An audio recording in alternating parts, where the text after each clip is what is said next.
So welcome everyone. This is a lunchtime event with the Culture and Creativity Policy Network. This is our third dialogue session now.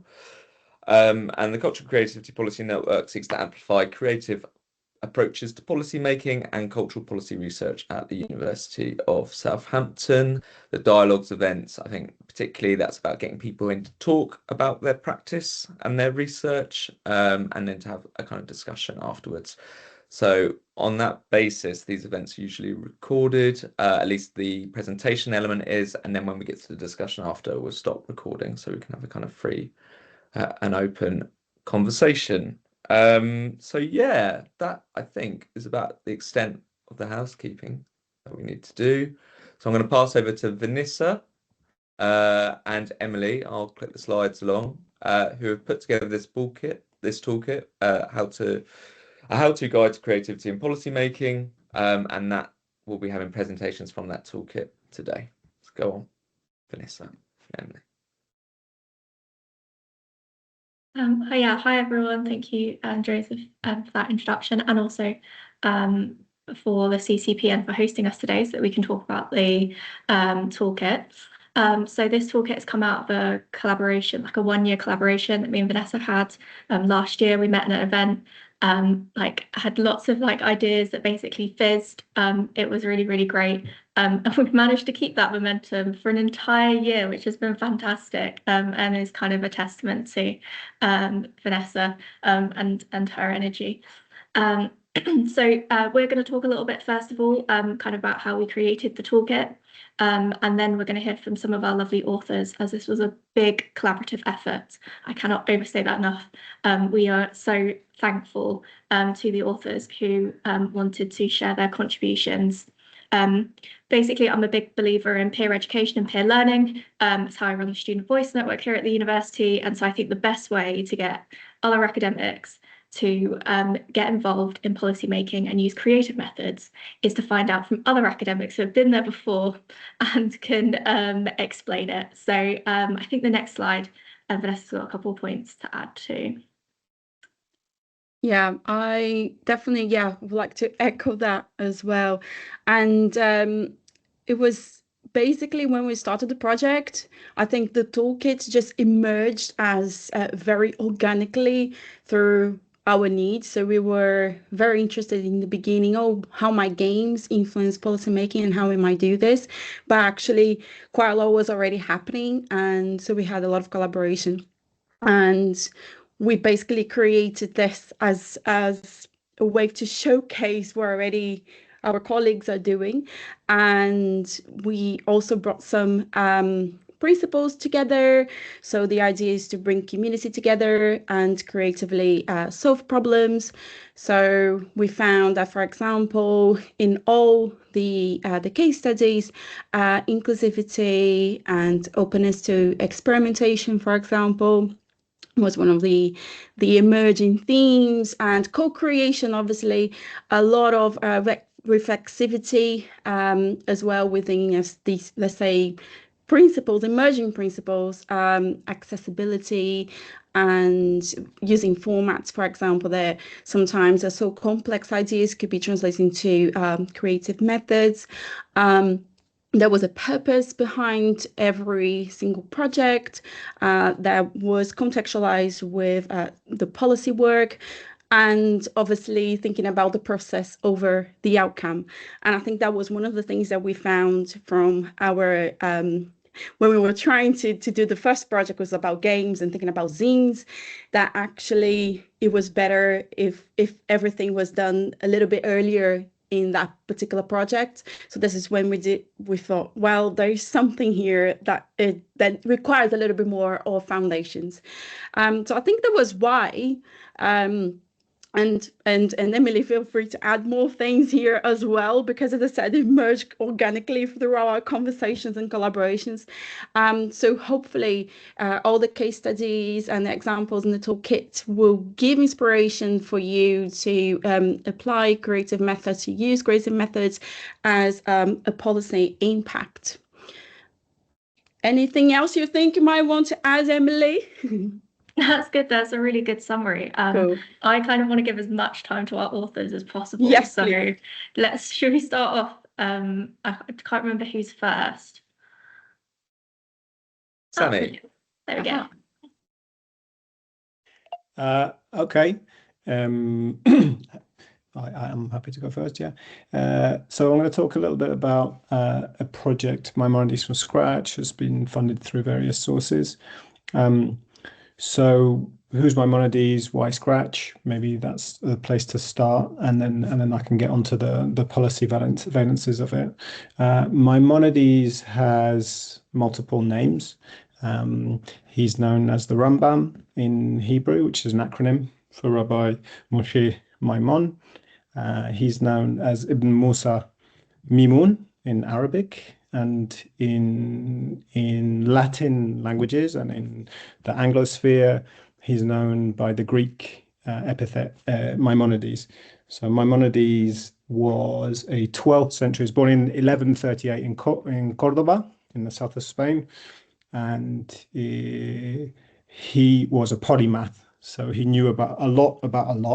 So he was a medical man, he was an astronomer, he was a mathematician, he was a philosopher.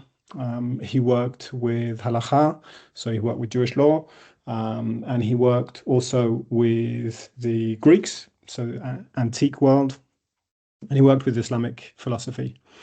So the premise of Maimonides from Scratch is an ethnographic one. So it comes from the field, and it comes out of this observation, which was actually from Marseille, the city that you can see pictured here, this is the museum. This is the City Museum, or the History Museum. You can see the nice weather. It's not Manchester, it's Marseille. The observation is that Maimonides is still mobilized today, as both as a trope, as a figure of representation, both of intercommunality between Jewish and Muslim populations and communities in the city of Marseille, but also as a philosopher and somebody that thought about philosophy and people's lives. So he's very famous for two different texts. One is a text about how to reconcile Jewish law and Aristotelian rationalism, so basically science and religion. And then another one is all about how to boil down the law and make it a series of principles for everyday life. So that observation then led to this idea that maybe we can introduce Maimonides to young people through arts-based practices. And this is where we get to this kind of valences of policy, because obviously an intercommunal figure that's representative of both Jewish and Muslim communities in the current context might have some people may relate that to the current political conjuncture. And equally, Maimonides was an Arabic speaker. So what we wanted to show was this deep and rich Arabic history of Jewish community. So Maimonides was a rabbi who's an Arabic speaker in cities, Marseille and Manchester, that have significant Jewish and Muslim populations. Very different post-imperial populations, but nonetheless. So the creative part, we used multiple co-constructive techniques. We used storyboarding, we used stop motion animation, we used illustration, storyboarding. And basically the workshops, this is a workshop methodology, were threefold. So they started with biography, the biography of this guy from the 12th century who traveled around the Mediterranean, who was exiled from Spain to Morocco, from Morocco to the Holy Land, from the Holy Land to Al-Fustat, which is Old Cairo. And then we introduced them to the kinds of scripts that he used. So he used something called Judeo-Arabic, which is Hebrew characters with Arabic underneath it. And the thought process was introduce the Rambam, introduce Maimonides through art and introduce this kind of artwork through Maimonides. So we're trying to do two things at once. But beyond just introducing Maimonides, the idea was to get the students to think about their own position in the city, who they were, their own histories, the trajectories of their own family. So in Marseille, the school we worked with was a public school, a state school, but it was a faith school, it was a Jewish faith school. So the idea was to think about that long Sephardic, Mediterranean, Judeo-Arabic history. And then inevitably enough, a lot of what they came up with in the storyboards was about today, was about things they watch on TV, was about conflict. So it was a way, there was a means also of expressing notions of belonging in the urban locale, right, in the city. How am I doing in terms of time? And also, was it 5 or 10? Remind me. Joseph. 5 if you can, but yeah, it's fascinating stuff. So yeah, just if we do a little bit on the methods and like that would be brilliant. Yeah, the context completely. is great as well. Yes. So well, just briefly before talking about methods, there's several key partners here. So there's it's very glam. It's galleries, libraries, archive, museum, right? So there's the City Museum in Marseille that you can see in the photo here. There's an archive in the form of the Geniza, which is this archive of 8 centuries of Mediterranean history that was found in Fustat, where Maimonides lived. And it has all of these fantastic scripts in it, and it's held at the University of Cambridge Library. It obviously has Winchester School of Art and Art Mediathek. It has the Manchester Jewish Museum as well, which is an amazing museum in a Sephardic synagogue on the Cheetham Hill. So it has all of these partners, and then it has different researchers working in. So I'm an ethnographer, I'm an anthropologist, but we also have literary scholars, we have linguists, we have psychosocial scholars. So the team is there's also a team here. Now, in terms of the methods, what we aimed to introduce them to was through the biography. So the first workshop, which was about biography and Maimonides' biography in particular, what we aimed to do was to introduce them to the notion of storyboarding. So we worked with a professional illustrator from Panoply, which is it's an initiative of a classicist, in fact, somebody who looks at Greek history from the Roman period, and with an illustrator, and they animate pots. In fact, these old antique pots. So they came to animate the scripts of Maimonides. And here we thought about biography. We gave them some premises of illustration, and then they drew a storyboard. So it got them to think about biography via illustration. And also, what was interesting was in Marseille, we got them to think about young Maimonides and old Maimonides. So we got them to think about temporalities too.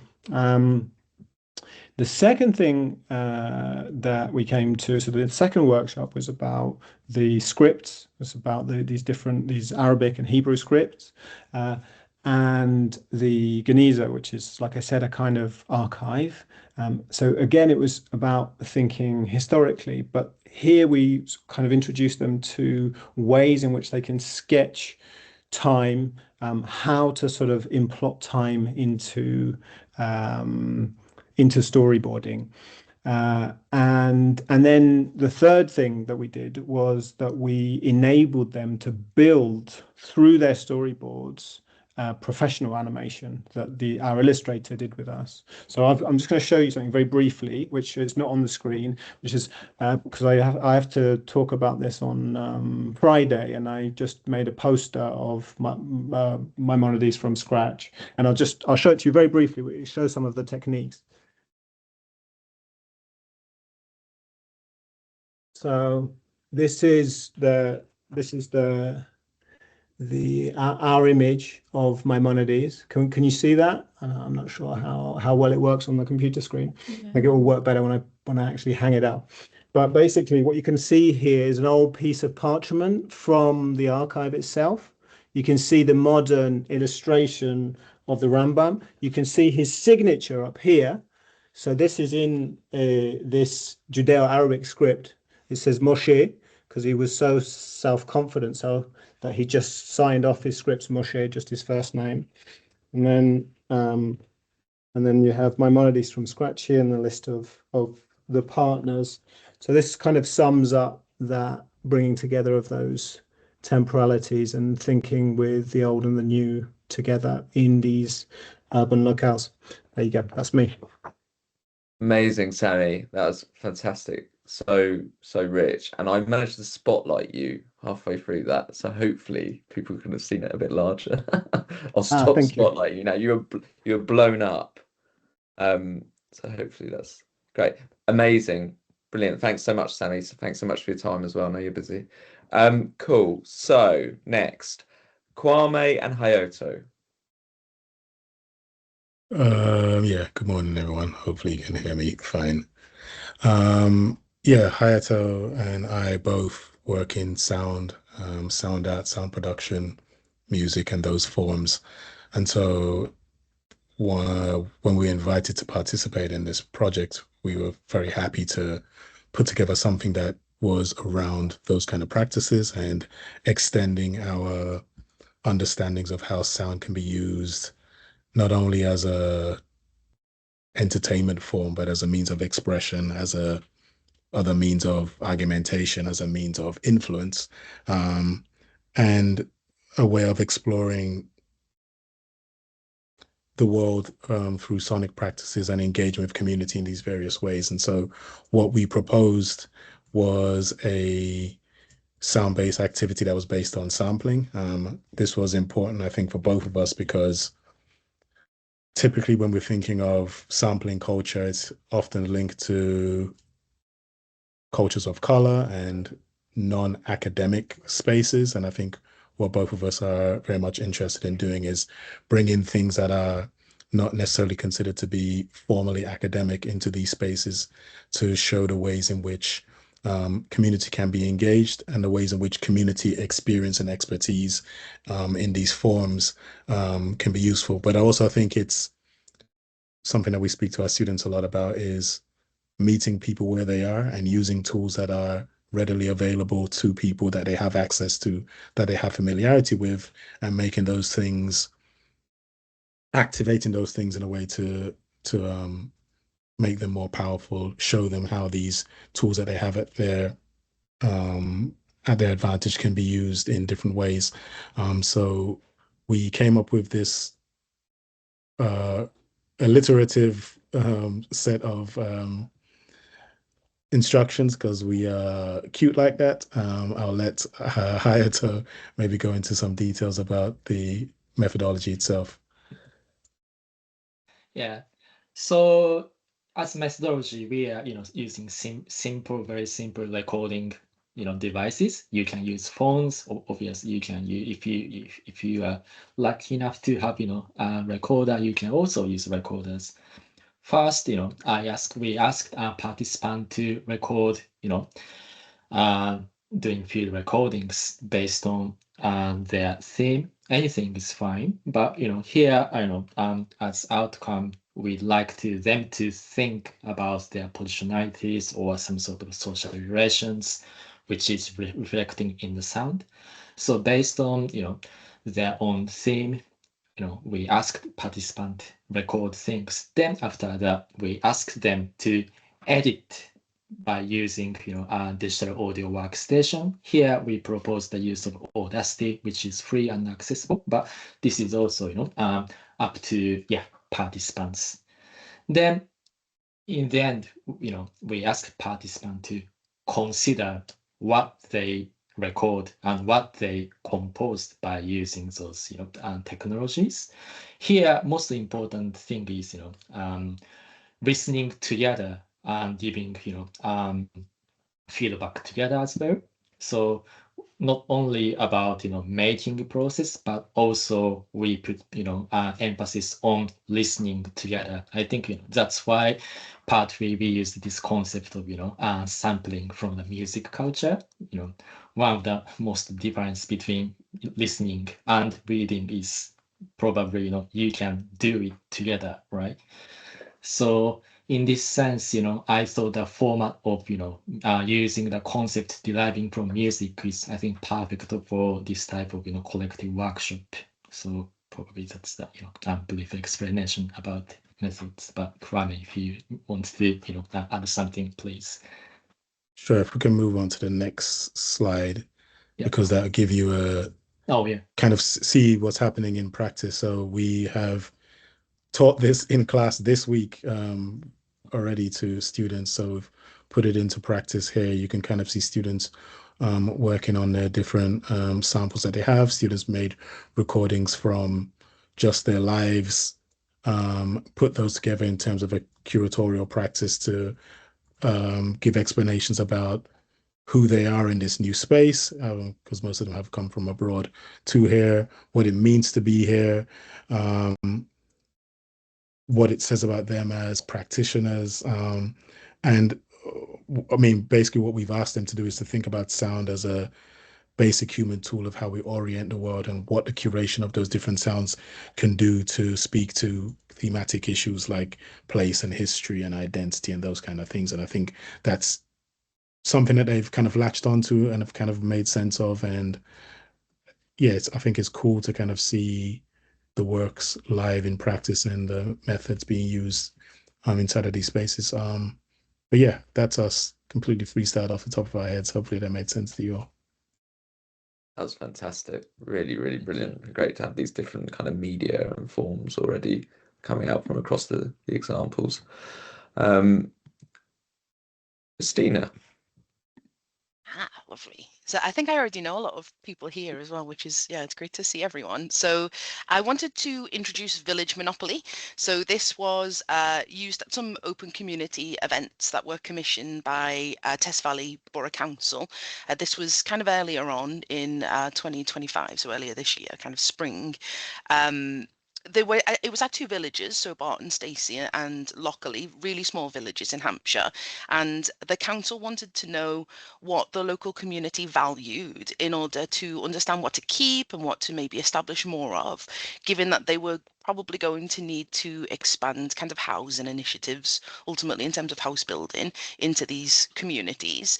And so they wanted a range of kind of different innovative methods for that. And so Heather Parsons and Joe Sofa, you may know some of you may know these ladies. They came up with this amazing idea and very kindly kind of let me take part really in this. And so essentially what it is it's a playful kind of participatory design kind of method, really, where we try to, I suppose, map out using the structure of the Monopoly boards what people value, how they define values in their communities, essentially. So ultimately, it was designed to help policymakers and councils and researchers all try to surface through dialogue, really, with local communities, what it is they actually value and what they could do more of and so on, rather than the typical kind of data extraction that you might see in terms of like, I don't know, I suppose demographic information, but also survey. So, there's a lot of survey fatigue and so on that kind of informs this. I mean, you can see just a little bit of an outline really kind of on the slide. So this was actually a poster that we gave back to Test Valley Borough Council in kind of like a feedback event where we had several other of these kind of activities included. But this is just my favorite one, as you can imagine, because it's kind of game based. A lot of the kind of challenge for this, so in terms of this why this tool matters kind of piece, we really, a lot of existing consultation work looks at what people need rather than kind of what they feel is important, what they value. And the argument is that they're not really two separate things, and actually something like Village Monopoly could be a really accessible, quite easy way to kind of fill that gap, essentially, in terms of gathering that important data. So I think it allows people to articulate their priorities, but also I think the emotional and the kind of social meanings behind them, and you get to see a sort of ranking order out of it, really. I think big benefit, and certainly this is what I saw when we ran the events, was that because the tool follows a really familiar kind of format, of course, the Monopoly board, which a lot of us are very familiar with so far, it kind of is immediately accessible to a really broad range of people. So there was not a single person who came through the door who didn't have at least some familiarity with Monopoly. And actually, there were one or two people who even knew how much each property was valued on the official Monopoly board. It was amazing, and it managed to kind of unite people who maybe knew each other generally around the village, but they didn't know each other very well as well. So there was this big element of almost social awkwardness that was just automatically removed. And sometimes there were some kind of older people who maybe struggled for one reason or another with writing things down even. And this was just, again, a really easy way to remove all of those kind of barriers, that also added a kind of playful, fun element. So the idea is that people just annotate a Monopoly board, a blank Monopoly board. And so they replace the properties with real places, or even sometimes services, shared experience, the kind of things within their community that really make up their community in terms of identity and things they value. So, for instance, some of the things that came out were the pub quiz in Barton Stacey is a really important thing, it turns out. Also some walking trails, and based on the geography of the villages as well, it was really quite interesting to see the differences between the villages. If anyone's interested, we can talk more, but it's probably more interesting, I guess, to the policymakers. In terms of the method, though, I think I really hope that it resonates well, and I'd really recommend it because it was quite deliberate in its design in terms of how simple and how low tech it is. Really, it's just taking a blank Monopoly board kind of on paper, but it can be used in lots of different ways in lots of different settings. So Village Hall, of course, was where we used it, schools, council workshops, and so on. And everything can be kind of tailored and bespoke as well. So it doesn't necessarily need to be based on geography, or it could be merging some different kind of geographical areas. You could have different tokens and so on.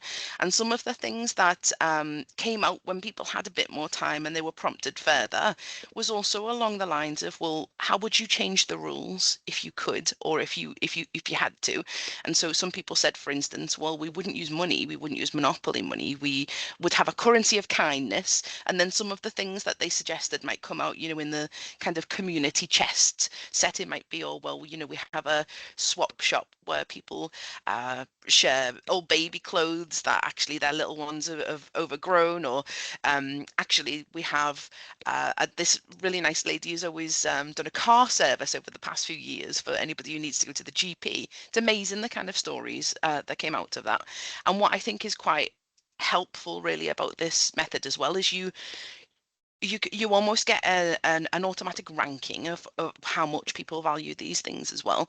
So because of course we have the colours up from Mayfair, the kind of the dark blues, and then the kind of cheaper areas or the brown, and actually quite easily people understand that sort of ranking system without necessarily needing to put those kind of names on it. And I think again makes things a lot more accessible in that way.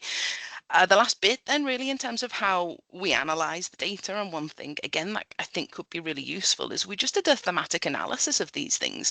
And one thing that was really helpful is again to figure out the kind of ranking. So for each participant we took away of course an annotated Monopoly board, and then just a case of putting on a spreadsheet where each person kind of ranked essentially what Monopoly space they put each landmark or each experience or so on in, and then very quickly you can see across the residents which were the most and which were the kind of least valued, for want of another way of saying it. And then also alongside that we just audio recorded so we could pull up some of the more kind of sentiment based data as well. So yeah, really recommend it. I think it also can be very impactful for policymakers, but also you can see just in terms of the poster here, it's something that you can present very easily to policymakers as well in terms of feeding back results. I hope I haven't gone too far over my time. I could talk, forever about it. That was fantastic, Christina. So lucid and so kind of carefully kind of plotted. That was really, really helpful. Thank you. And there are a few policymakers on the call, so they'll be very grateful for more insights into that, I'm sure. Fantastic. Okay. Lemonade, which is Cara, I believe. Yes, that's me. Brilliant. Hi everyone, thanks so much for having me. I guess this presentation is also going to be building on what Christina has mentioned in hers, like a similar research background that's developed this. But I'm going to be talking about another board game called Lemonade, When Life Gives You Lemons, and this was developed at the University of Southampton. Basically, the game was designed to promote future thinking and to elicit conversations, particularly with young people, about their aspirations, opportunities, and any barriers that they are facing when thinking about achieving their ideal futures. I'm just going to briefly describe how the game is played, and then hopefully I'll have a little bit more time to go through what we have found and how we have used it in decision-making contexts. So basically, Lemonade is designed to be played in teams of 2 with players that have to collaborate with each other and reach the center of the board. So both of them have to reach the center of the board in order to win. The center of the board actually represents the players' ideal futures, and the only way that they can reach the center is by overcoming obstacles, which get harder the closer you get to your ideal future. So you can see in the image there, you have obstacle 1, 2, and 3 to illustrate that. In order for players to actually overcome these obstacles, they need to save up wealth and wellness tokens, which are the currency of the game, together with their partner. And the main way that players build up these resources is by picking either a risk or an opportunity card. And those will give them their wealth and wellness tokens, or in the case of a risk, potentially taking some of those away to make it a little bit more interesting. So really central to the game is the understanding that players need to balance their wealth and their wellness and collaborate with each other to overcome challenges and reach their ideal futures.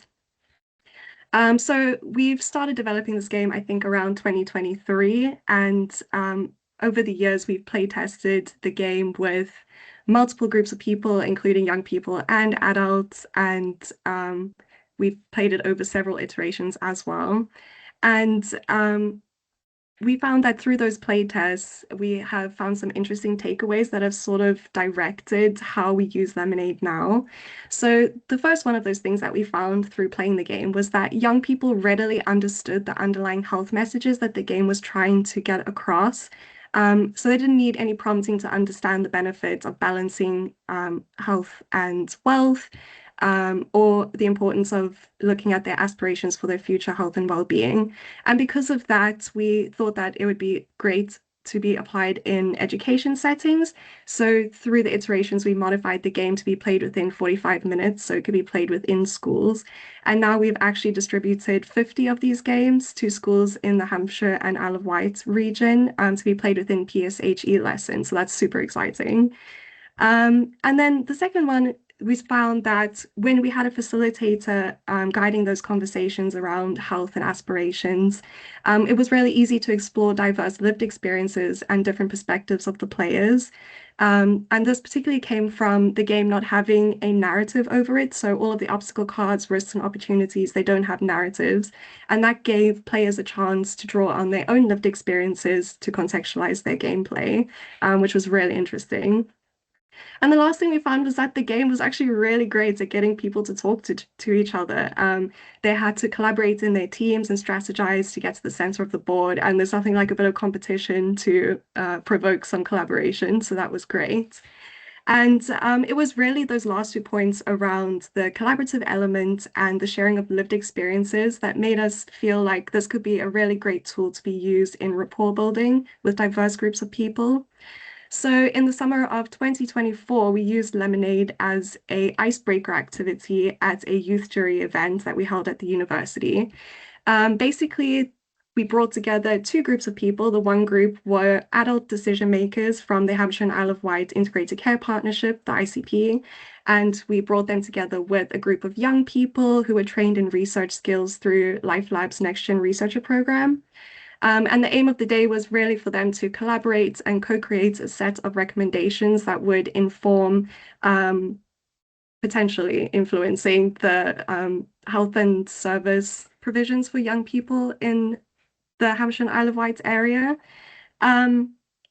And so the icebreaker was intended to help young people and the ICP members really build rapport and connections with each other, and help them to collaborate easier later on in the day on the more set recommendation section, the more professional bits. So we had this activity as the first activity in the day when the two groups met each other, and we strategically partnered one young person with an adult decision maker, and we let them have fun together, and we hope that the game sort of would make the later interactions more comfortable and sort of leveling those power dynamics as well. And we actually conducted some exit interviews with young people after the event, and they did actually mention that they were really nervous, understandably so, to talk to these adult decision makers, but that the game helped ease their nerves a bit and get to know the decision makers as people and made them more comfortable talking to them, so that later on in the day when they were collaborating, it went a lot smoother. So that was really great feedback that we got on the game.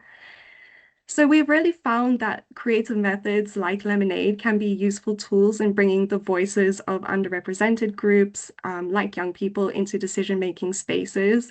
And although we've used this particularly in rapport building and making the space more comfortable for collaborations, it could also be a useful tool to help diverse groups of people understand their different lived experiences and building policy and decision-making around those. So that's sort of a whistle-stop tour of Lemonade. Hopefully I didn't rush through that too much or take up too much time. No, that's perfect, Cara, and again, really well plotted and articulated. That was really, really interesting. Finally, Dan Ashton. Great, cheers, thank you. And once again, a big thank you to Vanessa and Emily for the imagination and momentum to bring together this amazing resource. So I'm going to be talking about postcards, which was a method used in the Arts and Humanities Research Council funded project Diverse Capacities. The project lead was Will May, who's based in English, and the rest of the team was me. I'm based in Winchester School of Art, and Aisha Jahan, who's now at Cardiff University. For this project, we developed a creative networking using postcards to develop relationships between local freelance creative practitioners and local government officers who had a responsibility for culture. And some of this comes from looking at how well postcards have been used to establish connectivity, largely in classroom and education settings. So we kind of took the lead from there and employed it in a different context. So why postcards for diverse capacities and our focus on place and creativity? Well, many of our project participants lived in areas with significant tourist economies, and postcards were a chance to speak back to the ways in which their places were marketed and the actual kind of year-round experiences of living there. So the local government officer participants use art practices reflecting a range of communities from their areas, including Wally art, which you can see in the pictures on the screen there. So this is a South Asian art form which records narratives, beliefs, and customs using triangle, circle, and square patterns. Existing research has shown how coastal tourist economies of the UK often silence racial difference, and many of the districts which our local government officers represented had significant South Asian communities who were underserved in the current culture office. So there's kind of like affinity between the areas we were working, the postcard method as tourism, the communities were there, and art practices. I'm going to briefly elaborate on the kind of the back and forth then, because the entire point of the postcards is that you give and you receive and you kind of exchange. So that's kind of the sequence of events that we followed. So in the first session, the local government officers created their own postcards, drawing representations of their communities and the intricate networks within them. Postcards represented themselves and their networks as an effective way to kind of humanize them as individuals rather than simply as representatives of local government. One of the earlier findings in the project was kind of like a facelessness or a friction between understanding these kind of large bureaucratic organizations. So postcards added humanism, personality, personal touches, on all those kind of things. As our workshops with freelancers were then scheduled between the sessions with the local government officers, the postcards were a creative and engaging way to begin a dialogue between the two groups. And these continued via emails, creative collaboration, and eventually in face-to-face. So it built up familiarity and some shared talking points. That first moment, though, when the postcards that were initially created were shared with the 8 creative freelancers, led to kind of interesting points of surprise. Yeah, so they're surprised by some of the images that the local government officers had created and intrigued about what they represented. So that's kind of part of the challenge in it, that we're taking the materials, and although there's partly a story there, the actual kind of intention and the representation is often, of course, open to lots of interpretation. But, that led to an interesting exchange and discussion. They asked about the people and places behind these images, and this was a productive way into a conversation about the role that local government can play in supporting creative practitioners who work in that area. While the drawings often spot connection, in some instances the images that were chosen to represent the regions raise more complicated questions. For example, did local government want to create a more connected creative place, or did it want to increase tourist footfall? But these points of tension and difference were really what got the conversation going later, and actually part of the most productive bits. So I guess to summarize it, the approach suggested the benefits of using unexpected methods of communication. Postcards broke through the previous experiences that creative practitioners had with local governments being complex, impenetrable, and difficult to understand. And when the first meeting took place between the two groups, the creative engagement which was in place led to more productive, reflective, and fruitful conversation about the shared plans. I'm going to share a link to the project's webpage, which includes a toolkit that the project created. So postcards is one of 3 methods, and to pick up Kwame's point on cue to alliteration, alongside our postcards, we had post-it notes, the ever ubiquitous tool of creative methods, and Padlets, which, if you're not familiar with the software, allows you to kind of sequence digital post-it notes in different kind of ways. So the link in the chat now is to the project page, and that also has our 2 policy briefs. And that's the important bit, I guess, which ties it all together. So the policy brief from this postcards exchange had a couple of recommendations. One was around mutual understanding of working practice and constraints, which could inform the future.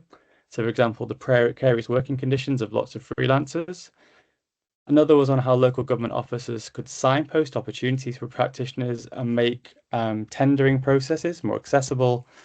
And the third one was how local government officers could review expectations on remuneration and some of these kind of technical challenges around invoicing. So that project page has got a bit more on the methods and the other methods in the project, and the 2 policy briefs with some of those recommendations. Okay, that's me. Lovely. Thank you very much. That was lovely, Dan. Brilliant, fantastic. And I think across a lot of these projects, these methodologies, the idea of creative methods being able to elicit tensions and articulate tensions seems quite prominent in useful ways.